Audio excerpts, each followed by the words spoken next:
안녕하세요. SG경제연구소의 김사부입니다. 이번 시간에는 삼화전자에 대해서 분석을 하고 향후 대응 전략까지 수립해 드리겠습니다.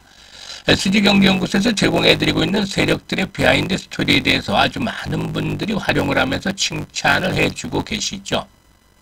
비하인드 스토리는 증권가에서 놔두는 찌라시 수준의 정보와는 비교할 수 없을 정도로 고급 정보로 구성이 되어 있습니다. 따라서 목표가 설정을 비롯해서 세력의 의도를 파악하는 데 있어서 결정적 도움을 주고 있기도 하죠. 다만 이러한 내용을 이 영상에서 공개적으로 노출하기는 어렵기 때문에 문자를 주시는 분들에게 무료로 제공을 해드리고 있죠. 비하인드 스토리가 필요한 분들은 상단에 번호 나가죠. 010-7608-1346으로 보유한 종목을 문자로 주시면 무료로 제공을 해드리겠습니다. 물론 모든 종목에 비하인드 스토리가 있는 것은 아니지만 시장의 중심 종목을 비롯해서 시세 급등락이 나타나는 세력주에 대해서는 상당 부분 구축을 하고 있기 때문에 많이 활용을 해서 수익을 높여가면 되겠습니다. 그러면 좋아요, 구독도 한 번씩 눌러주시고 삼화전자에 대해서 이렇게 또 본격적으로 분석을 해보도록 하겠습니다. 이 삼화전자의 경우에 사막 컨덴서 계열의 페라이트 코어 제조업체다라고 할 수가 있겠죠. 사실 동사이교는 지난 2분기 초 4월달이죠. 4월달에 단기 급상승을 한 이후에 계속해서 일단 무기력한 조정 흐름들이 지속이 되는 모습들을 보여줘 왔었죠. 11월 들어서 전체적인 지수는 상승을 했습니다만은 이런 가운데서도 하락 추세가 좀 완만해지기만 했을 뿐 제대로 힘을 쓰지 못하다가 오늘 모처럼 만에 가격 제한폭까지 상승을 하고 있습니다. 따라서 동사기는 일단 지난 7월 달이었죠. 7월 달 60일 이동평균선이 이렇게 하락세로 꺾인 이후에 60일 이동평균선 하향 이탈한 이후에 처음으로 이렇게 다시 60일 이동평균선의 돌파가 이루어지는 모습들을 오늘 보여주고도 있습니다. 일단 동사가 오늘 이렇게 강세를 보여주고 있는 것은 무엇보다도 히토류 관련 테마가 또 부각이 됐기 때문이죠. 중국 상무부와 과학기술부가 이 중국 수출 금지 및 제한 기술 목록을 새롭게 발표하고 히토류의 채굴, 또 선광, 재련 등 기술을 수출 금지 목록에 포함을 하는 것으로도 알려지고 있죠. 이번 조치는 미국과 일본을 중심으로 확산하는 탈중국 움직임에 대한 견제로 파악이 되고 있는데요. 히토류는 아시다시피 이 스마트폰은 물론 전기차와 각종 방산 제품을 만드는데 필수적으로 사용되는 17가지의 희소성 광물을 지칭하는 것인데요. 중국이 전세계 생산량의 약 70% 정도를 차지해서 사실상 시장을 좌우하고 있다라고 해도 과언이 아닐 정도라고 볼 수가 있겠는데, 특히 이번에 규제 목록에 포함된 재련 규모까지 합하게 되면 시장 점유율이 무려 90%에 육박을 하고 있는 것으로 알려지고 있습니다. 따라서 이 히토류 관련한 모멘텀이 형성이 될 때마다 이런 히토류 관련주들에 대해서 민감하게 주가 흐름들이 반영이 될 수밖에 없는 그런 상황에 있다라고 볼 수가 있는 것이죠. 중국은 지난 8월 달에도 반도체에 사용되는 갈륨이나 게르마늄에 이어서 이달부터는 배터리 음극재 핵심 소재인 흑연 수출을 제한한다라고 나선 바 있었고, 이에 대해서 광물 자원법 수정안을 채택을 하면서 전략 물자로 외교 수단 또 무기하겠다는 자세를 노골적으로 드러내고 있죠. 일단 동사의 경우에 무엇보다도 히토류의 대체제로 꼽히는 이 히토류와 관련한 모멘텀들이 형성이 되고 있는데, 히토류의 대체제로 꼽히는 페라이트 금속 분말 코어 제조를 주요 사업으로 이렇게 하고 있기 때문에 이 페라이트 코어에 대한 부분들이 역시 일단 히토류 관련주들의 상승과 맞물리면서 상승 동력으로 작용을 해주는 모습을 보여주고 있죠. 따라서 오늘 히토류 관련주와 함께 동사도 이렇게 이 페라이트 코어에 대한 부분들, 이 히토류 대체 제재로 일단 분류가 되고 있기 때문에 이런 것들이 그 상승에 대한 동력으로 작용을 하고 있는데, 문제는 이 펀더멘탈적인 측면에서 아직까지 크게 개선의 기미를 보여주지 못하고 있다는 점이 있죠.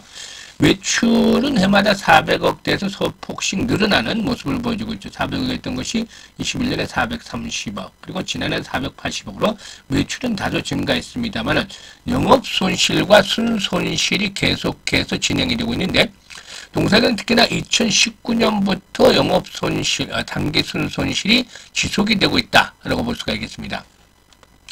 올해 3분기까지 동사의 매출은 240억 정도를 기록을 하면서 전년 동기 대비해서 전년 동기에 299억을 기록한 데 비해서 감소한 것으로 나타났고, 단기 순손익 규모의 경우에도 역시 확대가 되는 모습들, 47억 정도로 지난해 동기에 46억에 비해서 다소 좀 확대가 되는 그런 모습을 보여줬습니다.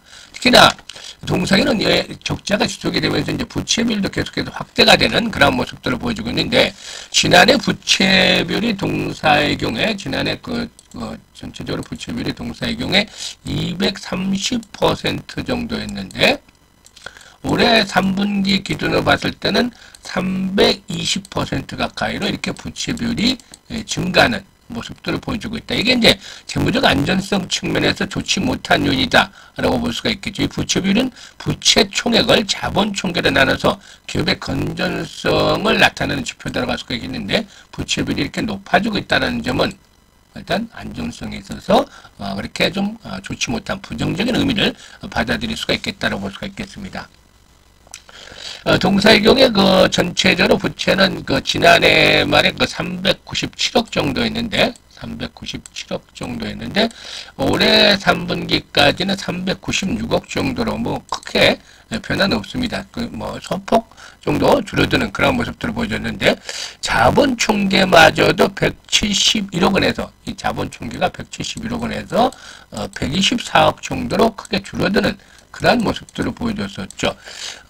이런 것들이 역시 좋지 못하다라고 볼 수가 있겠습니다. 총 차입금 의존도도 역시 일단 최근에 증가하는 그런 모습들을 보여주고 있는 그런 상황이죠. 따라서 재무 구조에 대한 부분들 역시 그다지 좋지를 못한 상황에 있다라고 볼 수가 있겠는데요.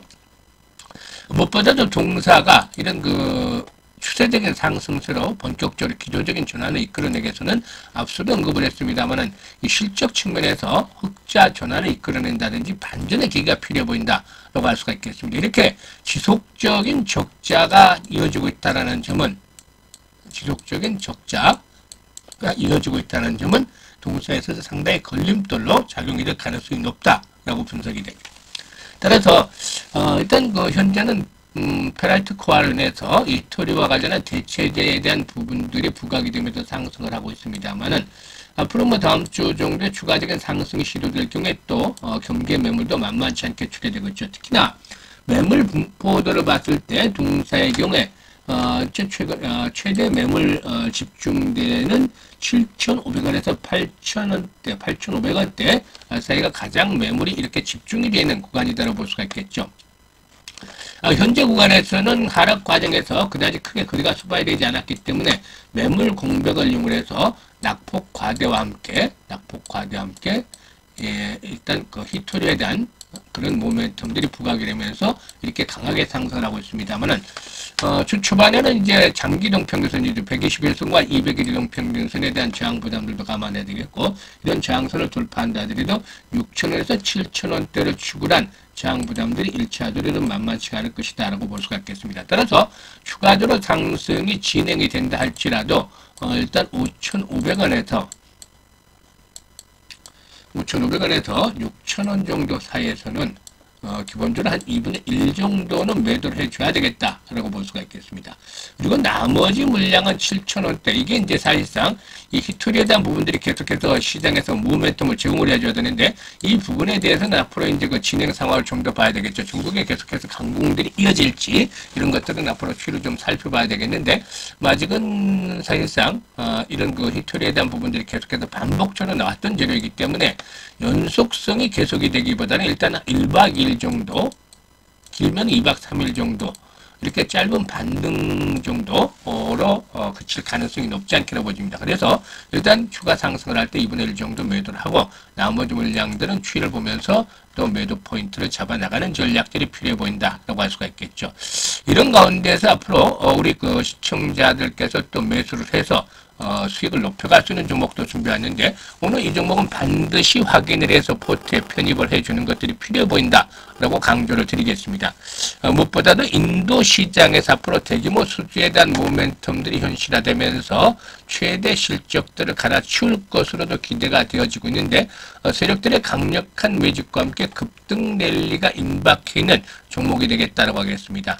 부채비율은 20%에 불과한 반면에 이번엔 2000% 정도로서 실질적으로 무차입 경영을 하고 있다 해도 과언이 아닐 정도로 아주 뛰어난 재무 구조를 갖추고 있고 수익성도 우수하게 뒷받침이 되고 있죠. 이 반도체라든가 디스플레이 장비 업체인데 반도체 부분의 업황들이 회복세로 돌아서면서 시장의 중심에 관련주들이 포진해 가고 있다는 점은 역시 긍정적이다 라고 할 수가 있겠고 이미 바이오 장비 쪽으로도 성공적인 사업 다각화가 이루어졌죠. 여기에다가 이제는 2차 전지라든가 로봇 등 아주 신성장 사업 쪽으로 사업 다각화를 진행해 나가고 있는데요. 특히나 동사의 경우에 내년도에 그 2차 전지 분야에서 아주 괄목할 만한 성장을 이끌어내면서 상승에 대한 동력을 제공을 해줄 것이다 라고 말씀을 드릴 수가 있겠습니다. 동사는 지난해 국내 2차 전지 업체 지분 51%를 취득을 하면서 본격적인 2차 전지 쪽으로 사업 다각화를 진행을 했었는데요. 일단 동사의 경우에 올해 들어서 테슬라라든가 또 BMW, 포드, GM 등 이런 세계 유수의 자동차 업체 배터리 공급을 하고 있는 미국의 2차 전지 업체의 지분을 또 취득을 했죠. 미국의 2차 전지 업체의 지분 를 관계사 함께 한 30% 정도 취득하면서 2대 주도를 나섰는데 이게 상당한 중요한 키포인트 역할을 하고 있다. 즉 연결고리를 앞으로 작용을 할 것으로 보여지기 때문인데 무엇보다도 그동안에 중국의 전기차 시장 앞으로 중국의 전기차 시장이 가파르게 상승을 했다면 향후에는 인도 전기차 시장의 성장도 주목이 되고 있죠. 따라서 현재 테슬라를 비롯해서 글로벌 배터리 업체들의 인도 투자가 본격화되고 있는데 앞서 말씀을 드렸던 미국의 2차 전지업체도 인도 시장에 적극적으로 투자를 해나가는 과정에 있고 이 과정 속에서 동사의 수주 모멘텀들이 크게 증가할 것이다. 따라서 내년도 대규모 수주에 대한 모멘텀들이 현실화되면서 최대 실적들을 갈아치울 것으로도 기대가 되어지는 것이죠. 따라서 이렇게 퀀텀 점프를 앞두고 있기 때문에 세력들도 매집에 나서는 것으로도 파괴되고 볼 수가 있겠는데 차트상으로도 어느 정도 확인이 되어지고 있죠. 동사의 경우에 그동안 5천원대로 고비해서 계속해서 지지 라인들이 확보가 되는 모습들을 보여줬었죠. 이런 지지선들이 이번에도 확인이 된 이후에 상승세로 돌아서는 모습들을 보여줬었는데 최근 수개월 동안 박스권에서 등락이 거듭이 되는 그러한 모습들을 보여줬었죠. 이 과정 속에서 아주 심상치 않은 수상한 대량 거래들이 수반이 됐습니다. 이런 거래량은 개인들을 물량을 털어내는 가운데 세력들의 물량 쓸어 담기가 진행이 되는 상태에서 나온 거래량이다 라고 해석을 해볼 수가 있겠는데요. 과거에 이런 대량 거래가 수반할 때마다 주가 급등을 했죠. 대량 거래가 수반되니 한번 세력들이 흔들어지면서 개인들의 물량을 털어내면서 쓸어 담았고 이런 그 거래가 대급증을 하면서 결국에 2,000원대 했던 주가가 28,000원까지 무려 13배 정도나 폭등을 하는 그러한 모습들을 보여주기도 했었습니다. 이런 부분들을 고려해야 되겠죠. 현재 시점에서 보게 되면은 하단에서는 제2동평균선을 수렴이 되면서 강력하게 지수를 받쳐주고 있는데 이런 것들이 주가가 앞으로 상승하게 되면은 과거의 모습에서 이런 모습들로 나타나게 되겠죠. 따라서 현재는 지선이 확보가 되고 있고 상방에는 매물이 별로 없기 때문에 한번 세력들이 작정을 하고 시세를 날리기 시작하면은 가파른 급등세가 진행이 될 것으로 보여집니다. 따라서 좋은 매수의 찬스를 활용을 해 주셔야 되겠죠. 이런 측면에서 적극적으로 매수에 나서야 되겠다고 볼 수가 있겠는데요. 포트에 기본적으로 40~50%는 좀 비중을 실어서 편입을 해주는 것들이 필요해 보인다고 하겠습니다. 5%, 10%씩 이렇게 비중을 가져가는 것은 일단 종목에 대한 확신이 결여된 상태일 것이고 또 그만큼 종목 수가 늘어나기 때문에 리스크 관리의 측면에서 어려움이나 이런 부분들이 있겠죠. 또 생각보다 수익이 그다지 나지 않는 경우도 많이 경험을 하셨을 텐데요. 오히려 이렇게 종목이 많은 것보다는 시장의 중심에 있고 확실한 상승의 명분을 갖추고 있고 그리고 또 세력들이 바닥권에서 움직임을 활발하게 보여주는 이런 종목들로 한 두세 종목 압축을 해서 매매하는 것들이 훨씬 더 효과적이 되겠죠. 동사는 이런 조건들을 충족을 시키고 있기 때문에 편하게 매수에 나서야 되겠다라고 할 수가 있겠습니다. 이번 주는 매수 가격대는 7,500원대, 박스권 하단부터 매수를 하자라고 이렇게 말씀을 드렸었죠. 최근에 7,400원까지 이렇게 말씀을 드린 하락을 했다가 11,000원까지 빠르게 회복을 했는데 현재는 만원대로 소폭 하향하면서 다시 조정을 받고 있죠. 이번에 막판 변동성을 준 이후에 본격적인 급등 랠리가 전개될 가능성이 높기 때문에 7,500원 박스권 하단부터 9,000원 사이에서는 분할 매수량 여전히 계속돼야 되겠다라고 말씀을 드릴 수가 있겠는데요. 평균 매수 가격대는 8,000원 정도면 전혀 무리가 없겠죠. 목표 가격은 기술적으로 15,000~16,000원대 정도에서 한번 걸리는 자리가 나오죠. 하지만 보시다시피 이 가격대에서 매물에 대한 부담들은 크지 않은 편입니다. 특히 상승의 명분들을 감안할 때 이런 가격대는 충분히 돌파가 이루어지겠죠. 따라서 15,000원대에서 한 번쯤 호흡 조절은 거치겠지만 결국에 2만원대 안착을 하면서 22,000원에서 25,000원까지는 상승을 기대할 수 있는 종목이 되겠습니다. 그러니까 50% 비중을 투자를 해서 수익률 100% 올리게 된다면 그야말로 계좌의 앞자리 숫자가 바뀔 수가 있게 되는 건데요. 우리 시청자들께서도 이런 부분들을 감안을 해서 이번 종목으로 수익을 크게 올렸으면 좋겠습니다. 일단 이번 종목은 그동안에 계속해서 거듭된 투자 손실로 일단 계좌가 상당히 좀 타격이 컸던 분들, 이런 분들은 그야말로 원금 회복에 대한 저실함이 커지고 있을 텐데요. 이런 저실함이 있는 분들, 또 세력주를 한번 바닥권부터 매수를 해서 급등 랠리를 즐겨보고 싶으신 분들, 이런 분들 위주로 진행하겠는데 이분들은 현재 바로 문자만 주시면 됩니다. 010-7608-1346으로 수익이라는 문자만 보내주시면 무료로 종목에 대해서 보다 상세하게 브리핑을 해드리겠습니다. 그리고 우리 SG경제연구소는 수익을 높일 수 있는 여러 가지 고급 정보들을 또 무료로 제공을 하고 있기 때문에 많이들 활용을 하면서 계좌를 빠르게 불려가면 좋겠습니다.